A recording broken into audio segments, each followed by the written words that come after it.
السلام علیکم ورحمۃ اللہ وبرکاتہ۔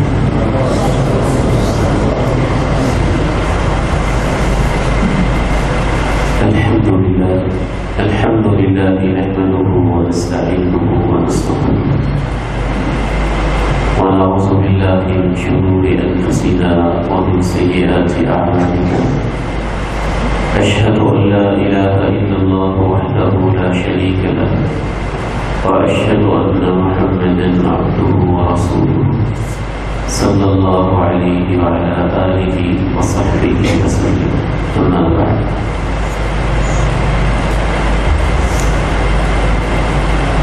أعوذ بالله السميع العليم من الشيطان الرجيم من همزه ونفخه ونفثه، بسم الله الرحمن الرحيم۔ وما أصابكم من مصيبة فبما كسبت أيديكم ويعفو عن كثير، وما أنتم بمعجزين في الأرض وما لكم من دون الله من ولي ولا نصير۔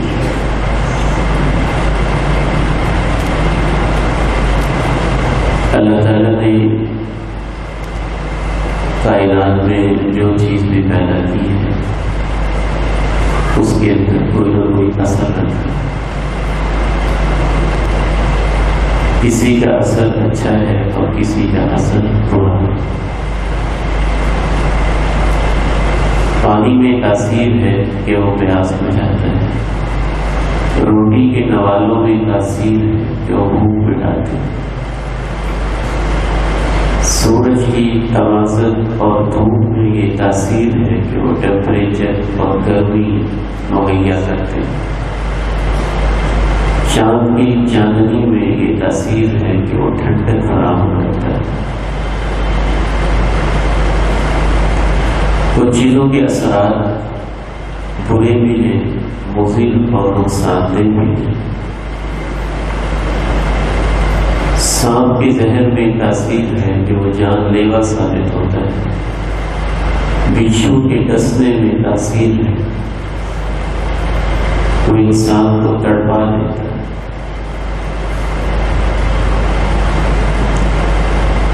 بالکل ایسے ہی جس طرح ہمیں یہ یقین ہے کہ ان چیزوں میں تاثیر ہے، اس سے کہیں زیادہ مجھے اور آپ کو یہ سمجھنے کی ضرورت ہے کہ اسی طرح کی بلکہ اس سے بھی زیادہ تاثیر اللہ نے نیکیوں میں اور گناہوں میں بھی رکھی ہوئی۔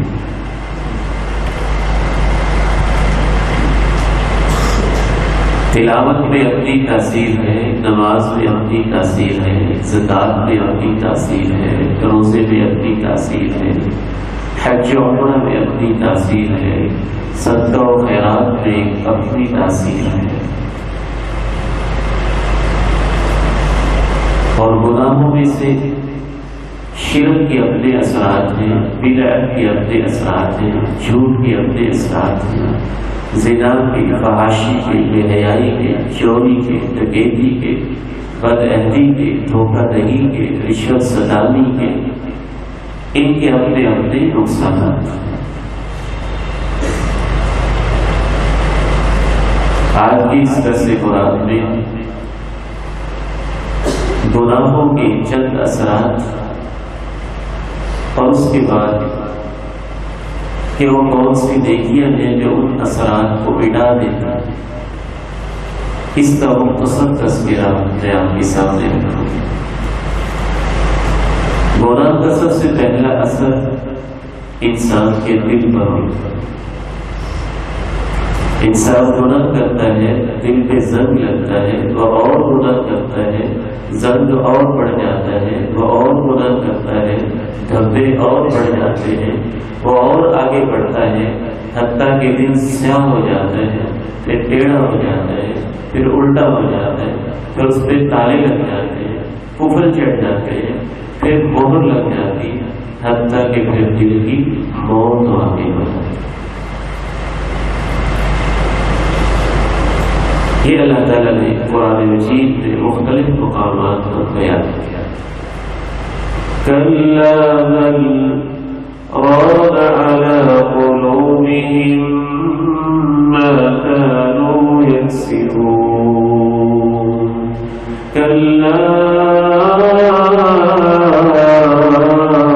إنهم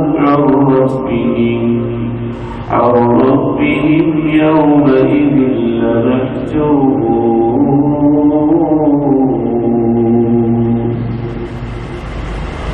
انہی کی کرتوتیں ان کے دلوں کا زنگ بن گئی. اس کا نتیجہ یہ ہوگا کہ روز محشر ان کو اپنے رب کے دیدار سے محروم کر دیا جائے. أفلا يتدبرون القرآن أم على قلوب أقفالها. یہ قرآن میں غور و فکر کیوں نہیں کرتے؟ آیا ان کے دلوں میں کفر میں تالے چڑھے ہوئے ہیں؟ ختم اللہ علی قلوبهم وعلی سمعهم وعلى أبصارهم غشاوة ولهم عذاب عظيم. ان کے دلوں پہ بہت سخت ہو گئی.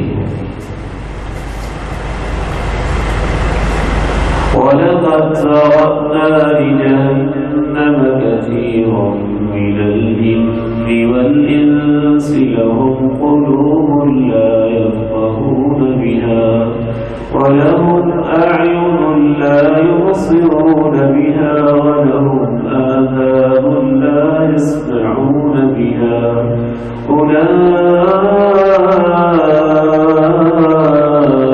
كَالْأَنْعَامِ بَلْ هُمْ أَضَلُّ أُولَئِكَ هُمُ الغافلون.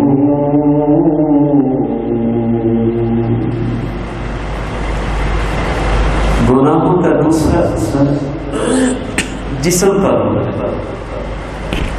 جسم پر بہت سارے اثرات میں سے سب سے خطرناک اثر یہ ہوتا ہے. شیخ الاسلام امام ابن قیم الجوزیہ رحمہ اللہ تعالی ارشاد فرماتے ہیں گناہوں کا جسم پر یہ اثر ہوتا ہے کہ جسم نیکی کے معاملے میں ڈھیلا، سست، کمزور، اتنا اپاہج اور معذور ہو جاتا ہے کہ جسم سے نیکی کی توفیق چھن جاتی ہے.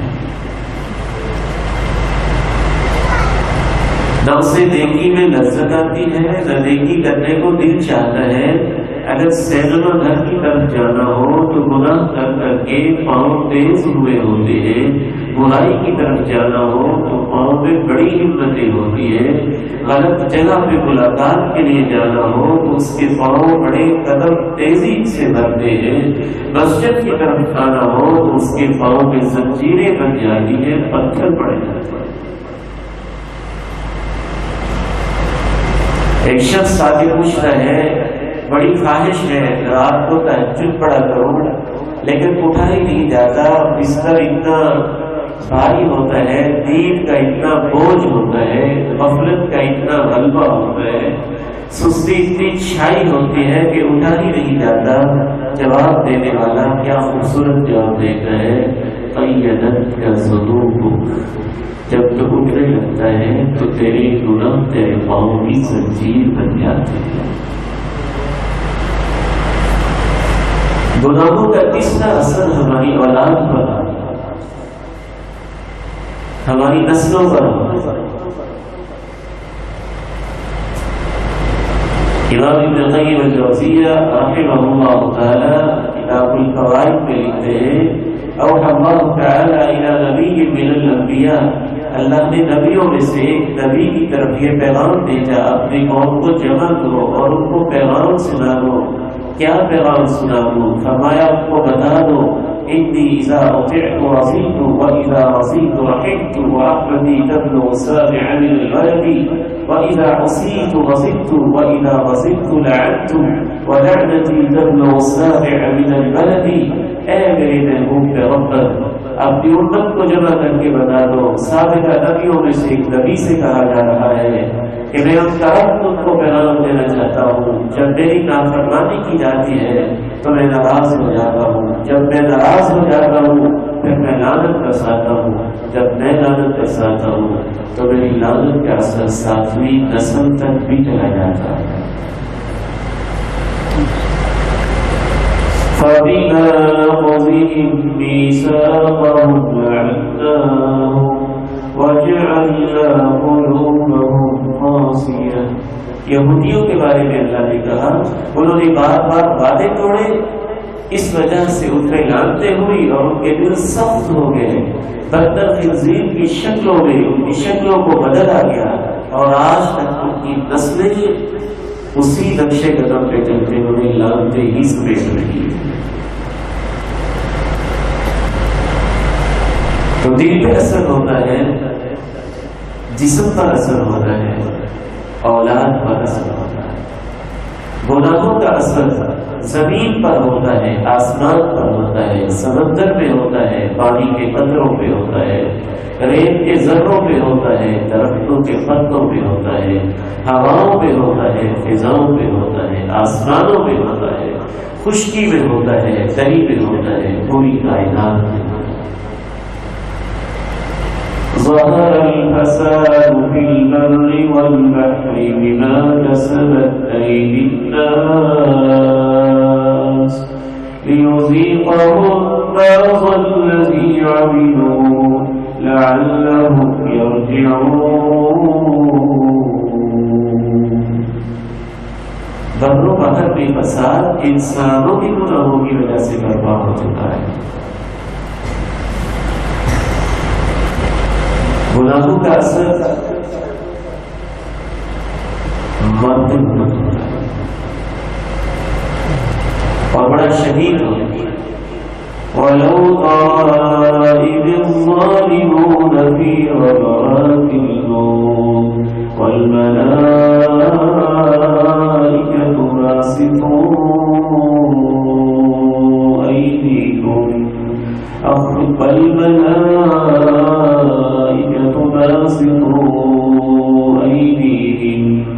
أخرجوا أنفسكم اليوم تجزون عذاب الهون بما كنتم تقولون على الله غير الحق وكنتم عن آياته تستكبرون۔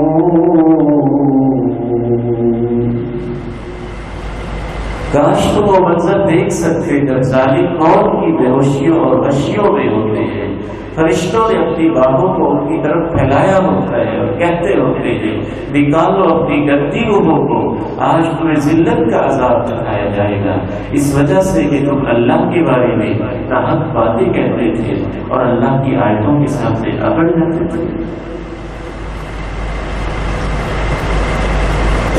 گناہوں کا اثر دل میں ہوتا ہے، جسم پر ہوتا ہے، اولاد پر ہوتا ہے، کائنات پر ہوتا ہے، مندر میں ہوتا ہے۔ گناہوں کا چھٹا اثر ہماری پوری کی پوری اجتماعی زندگی پہ ہوتا ہے، سیاست پہ ہوتا ہے، معیشت پہ ہوتا ہے، معاشرت پہ ہوتا ہے، پالیٹکس پہ ہوتا ہے، اکنامکس پہ ہوتا ہے، فیملی لائف پہ ہوتا ہے، خاندانی زندگی پہ ہوتا ہے، پوری سوسائٹی پہ ہوتا ہے، پوری معاشرت پہ ہوتا ہے۔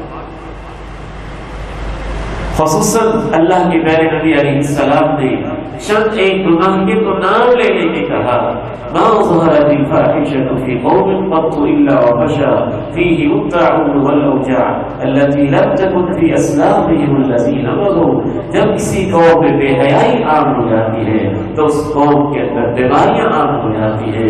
آپ نے ارشاد فرمایا جب کسی قوم کے اندر ناپ تول میں کمی ان کی عادت بن جاتی ہے، ناپ تول میں کمی یہ بھی ہے کہ استاد اپنی ذمہ داری ادا نہ کرے، مزدور اپنی ذمہ داری ادا نہ کرے، باپ اپنی ذمہ داری ادا نہ کرے، ماں اپنی ذمہ داری ادا نہ کرے۔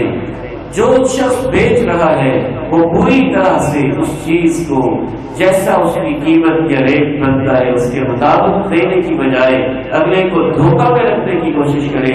جب بھی کسی قوم کے اندر ماپ تول میں کمی کرنا ان کی عادت بن جاتی ہے 3 سزائیں ان کو ملتی ہے. اخذوا بالسنین وشدۃ المؤونہ وجور السلطان علیہم. ان پہ بحران پڑے آتے ہیں، ان کے خرچے تنگ ہو جاتے ہیں، ان کے حکمران ظالم ہو جاتے ہیں.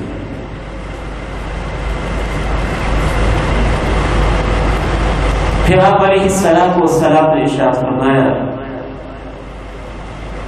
ما منع قوم زکاة اموالهم الا منعوا الفقر من السماء ولولا البهائم لم يمطروا.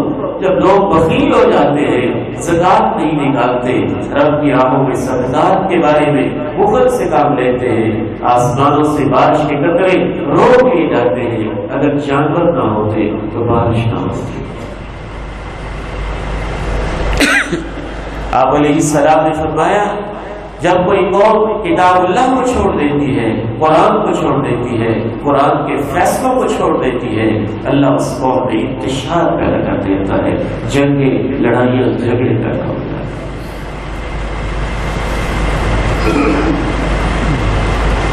میں تو حیران ہوتا ہوں کتاب اللہ کے ہوتے ہوئے ہم کیسی اونٹ پٹانگ سوچتے ہیں.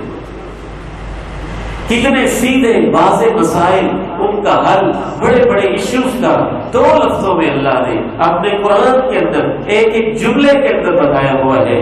ہم لوگ اتنے فکری طور پر لولے لنگڑے اپاہج اور معذور ہو چکے ہیں اور مغربی تہذیب امریکہ اور برطانیہ کے اتنے بڑے غلام بن چکے ہیں کہ اللہ کے قرآن کے ہوتے ہوئے بھی ہم ان کی طرف منہ راڑ کرتا کے دیکھ رہے ہوتے ہیں. جیسے وہ کہتے ہیں ویسے کرنا شروع کر دیں. جو شخص موٹر وے پہ کھڑا ہو کے چوک چوراہے پہ 2-4 بچوں کی ماں کو پکڑ لیتا ہے، اس کے ساتھ زیادتی کرتا ہے، اجتماعی ظلم و ستم کا نشانہ بناتا ہے، قرآن مجید میں اس کی سزا موجود ہے. وہ فساد فی الارض کر رہا ہے، وہ ڈکیتی بھی کر رہا ہے، وہ عزت بھی لوٹ رہا ہے، وہ گاڑیاں بھی لوٹ رہا ہے، وہ پیسے بھی لوٹ رہا ہے، وہ دہشت بھی پھیلا رہا ہے. اگر اس کا جرم ثابت ہو جائے اللہ کا قرآن کہتا ہے انما جزاء الذین یحاربون اللہ ورسولہ ان تقطع ایدیہم وارجلہم من خلاف. جو شخص اللہ اور اللہ کے رسول سے جنگ کرتے ہیں ویسعون فی الارض فسادا، زمین میں فساد برپا کرتے ہیں، ان کی سزا یہ ہے ان کے جسم کے ٹکڑے ٹکڑے کر دیے جائیں، یا ان کو سولی پر لٹکا دیا جائے، یا ان کو وطن سے باہر نکال دیا جائے اور جنگل میں بھیج دیا جائے. یہ ساری سزائیں موقع کے مطابق، جرم کے مطابق ان میں سے کوئی بھی دی جا سکتی ہے. اللہ نے بتائی ہوئی سزا ہے. جب اس کے جسم کو کاٹا جائے گا تو عبرت کا نشان بنے گا. لوگ اتنے پاگل ہیں جسم کو کاٹنے کی بجائے کہتے ہیں پردے والی جگہ کو کاٹنے. وہ نہ کو دیکھے نہ عبرت کا نشان بنے. احمق ہیں لوگ اور افسوس ہوتا ہے کہ ہم قرآن کے ہوتے ہوئے جا کر نہ رہے ہیں. وہ مسئلے جو بڑے بڑے اللہ نے قرآن میں حل کیے ہوئے ہم قرآن سے پوچھنے کی ضرورت ہی دوبارہ نہیں کرتے.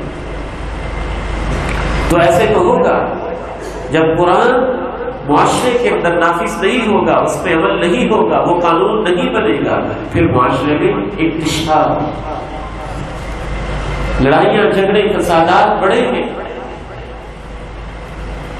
گناہوں کا اثر سیاست پر ہوتا ہے، معیشت پر ہوتا ہے، معاشرت پر ہوتا ہے، خاندانی نظام پر ہوتا ہے.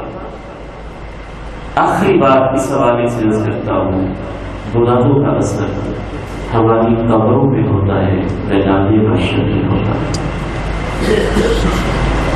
امام غزالی رحمہ اللہ تعالی ارشاد فرماتے ہیں جن کو تم قبر کے سانپ اور بچھو کہتے ہو وہ سانپ اور بچھو تو نہیں، حقیقت میں وہ تمہارے گناہ ہی تو ہوتے ہیں. جو سانپ اور بچھو کا روپ دھار لیتے ہیں میدان محشر کی سختیاں جسے تم کہتے ہو وہ گناہوں کا انجام ہی تو ہوتا ہے. پل صراط سے گزرنا جو مشکل ہوتا ہے وہ کسی نہ کسی گناہ ہی کا تو نتیجہ ہوتا ہے. بالخصوص دو گناہ بڑے سخت اثر رکھتے ہیں قبر میں، اور دو گناہ بہت زہریلا اثر رکھتے ہیں پل صراط سے گزرتے ہوئے. پاکی پلیدی کا خیال نہ کرنا، طہارت کے مسائل کا پتہ نہ ہونا. ہمارا معاشرہ خصوصاً جب سے سوشل میڈیا ہے عجب ڈگر پہ چل پڑا ہے. کل کے بچے حضرت علی، حضرت امیر معاویہ رضی اللہ تعالی عنہما کے آپس میں جو اختلافات تھے ان کے بارے میں جج بن کے بیٹھے ہوئے فیصلے کر رہے ہیں. یہ باغی ہے، یہ فلان ہے، یہ فلان ہے، یہ فلان ہے، اور لوگ اس کو شیئر کر رہے ہیں. اور شاید اس کو تو استنجے کا طریقہ بھی نہیں آتا، اس کو باقی پلیدی کا نہیں پتا ہے، مائے طاہر کیا ہے، مطہر کیا ہے، نجس کیا ہے، اس کا نہیں پتا ہے. اور مسئلے وہ کر رہا ہے جن کے بارے میں اس سے سوال ہونا ہی نہیں، جس کا اس کی عملی زندگی کے ساتھ کوئی تعلق ہی نہیں. تو باقی پلیدی کا خیال نہ کرنے والا انسان اور دوسروں کی عزتوں پہ حملہ کرنے والا انسان، ان کے کردار، ان کی عزت کے بارے میں غیبت، چغلیاں کرنے والا انسان، یہ دو گناہ ایسے ہیں کہ قبر میں ہی ان کا عذاب شروع ہوتا ہے. میدان محشر میں پل صراط سے گزرتے ہوئے خصوصاً دو گناہ، امانت میں خیانت کرنا اور رشتوں کو توڑنا، یہ دو گناہ ایسے ہیں پل صراط پہ انسان کو پکڑ لیتا ہے. وَمَا أَصَابَكُم مِّن مُّصِيبَةٍ فَبِمَا كَسَبَتْ أَيْدِيكُمْ وَيَعْفُو عَن كَثِيرٍ. جو بھی کوئی مصیبت آتی ہے تمہارے گناہوں کی وجہ سے، ان گناہوں سے بچنے کا اور ان کے اثرات کو مٹانے کا کیا طریقہ ہے؟ سب سے پہلا طریقہ اور سب سے پہلی اور بنیادی چیز اللہ کا ذکر، اللہ کی یاد، نماز، وضو، مسجد کی طرف آنا، مسجد میں بیٹھنا، اللہ کو منانا، یاد الہی کو دل میں بسانا. ان سے گناہ مٹتے ہیں، ان کے اثرات مٹتے ہیں. اولا ادلکم علی شیء یمحو اللہ به الخطایا ویرفع به الدرجات قالوا بلى يا رسول الله قال اسباغ الوضوء على المكاره وكثرة الخطى الى الصلاة وانتظار الصلاة بعد الصلاة فذلكم الرباط فذلكم الرباط فذلكم الرباط. کیا میں تمہیں بتاؤں ایسی چیزیں جن سے گناہ مٹتے ہیں، درجات بلند ہوتے ہیں؟ صحابہ نے کہا کیوں نہیں بتائیے؟ فرمایا مسجد کی طرف جتنے زیادہ قدم ہوں گے اتنے ہی گناہ مٹیں گے، اور نماز پڑھنے کے بعد جتنی زیادہ دیر انسان انتظار میں بیٹھا رہے گا اتنے زیادہ اس کے گناہ مٹیں گے، درجات بلند ہو جائیں گے. اور وضو کو پورا کرنا، اس سے گناہ مٹتے ہیں. لیکن یاد رکھیے حقوق اللہ والے اور صغیرہ گناہ مٹتے ہیں. جو حقوق العباد ہیں، کسی کا مال نہ کھایا ہے، کسی کی زمین پہ ناجائز قبضہ کیا ہے، وہ بھی مٹتے ہیں بشرطے کہ وہ حق واپس کریں. وہ حق واپس کریں کیونکہ وہ اللہ کے بندوں کا حق ہے، وہ اسے واپس کرنا ہو. پھر اس کی توبہ سچی شمار ہوگی. آپ علیہ السلام والسلام کی تعلیمات کی روشنی میں دوسری چیز جس سے گناہ مٹتے ہیں وہ اللہ کی راہ میں صدقہ و خیرات ہے. اللہ کی راہ میں خرچ کرنا، صدقہ و خیرات کرنا. آپ نے ارشاد فرمایا الصدقہ تطفئ الخطیئہ کما یطفئ الماء النار. جس طرح پانی آگ کو بجھا دیتا ہے، صدقہ جہنم کی آگ کو، گناہوں کو بجھا دیتا ہے. تیسری چیز جس سے گناہ اور ان کے اثرات مٹتے ہیں، توبہ و استغفار. توبہ کرنے سے، آنسو بہانے سے، استغفار کرنے سے گناہ مٹتے ہیں. فَقُلْتُ اسْتَغْفِرُوا رَبَّكُمْ إِنَّهُ كَانَ غَفَّارًا يُرْسِلِ السَّمَاءَ عَلَيْكُمْ مِدْرَارًا وَيُمْدِدْكُمْ بِأَمْوَالٍ وَبَنِينَ وَيَجْعَلْ لَكُمْ جَنَّاتٍ وَيَجْعَلْ لَكُمْ أَنْهَارًا. مَا لَكُمْ لَا تَرْجُونَ لِلَّهِ وَقَارًا. ہمیں چونکہ گناہوں کی سنگینی کا احساس نہیں ہے، اس لیے ان کے گناہوں کے اثرات کا بھی احساس نہیں. سلف صالحین کی زندگی کا سب سے بڑا مسئلہ یہ ہوتا تھا کہ ہمارے گناہوں کے اثرات ختم ہو جائیں، مٹ جائیں. پھر اس کے لیے وہ ہر وہ کام کر گزرتے ہیں جس میں اللہ اور اللہ کے رسول نے بتایا ہو کہ اس سے گناہوں کے اثرات مٹتے ہیں. ایک امام سے کسی نے پوچھا کہ کیا وجہ ہے کہ سلف صالحین گناہ کرتے تھے تو ان کو پتہ چل جاتا تھا جب بھی مصیبت آتی تھی کہ یہ مصیبت میرے فلاں گناہ کی وجہ سے آئی ہے. ایک امام جا رہے تھے، راستے میں ان کی کسی سے لڑائی ہو گئی، اس نے بڑی گالیاں دی. تو کیا لگا روکو روکو، میں ابھی روک کے گئے، وضو کیا، 2 رکعتیں پڑھی، اللہ سے معافی مانگی، واپس آیا. وہ بندہ کہتا ہے میں تمہیں گالیاں دے رہا ہوں، تم جا کے نماز پڑھ رہے ہو. کہنے لگا میں اللہ سے 2 رکعت پڑھ کے معافی مانگ کے آیا ہوں، اللہ مجھ سے کیا گناہ ہو گیا ہے کہ یہ ظالم بندہ میرے اوپر تو نے مسلط کر دیا ہے؟ یہ میری کس خطا کی پاداش ہے؟ سلف صالحین کہتے تھے کہ مجھ سے جب گناہ ہو جاتا ہے تو مجھے تو اپنا جانور بھی بندہ بندہ لگتا ہے، مجھے اپنے گناہ کا اثر اپنے جانور کی نافرمانیوں میں نظر آنے لگتا ہے، اس کے دودھ کے اثرات میں نظر آنے لگتا ہے، اور اپنے پھل کے ذائقوں میں اور اپنے جو باغ ہے اس کے پھلوں میں نظر آنے لگ جاتا ہے. تو کسی نے پوچھا کہ ہمیں کیوں نہیں نظر آتا؟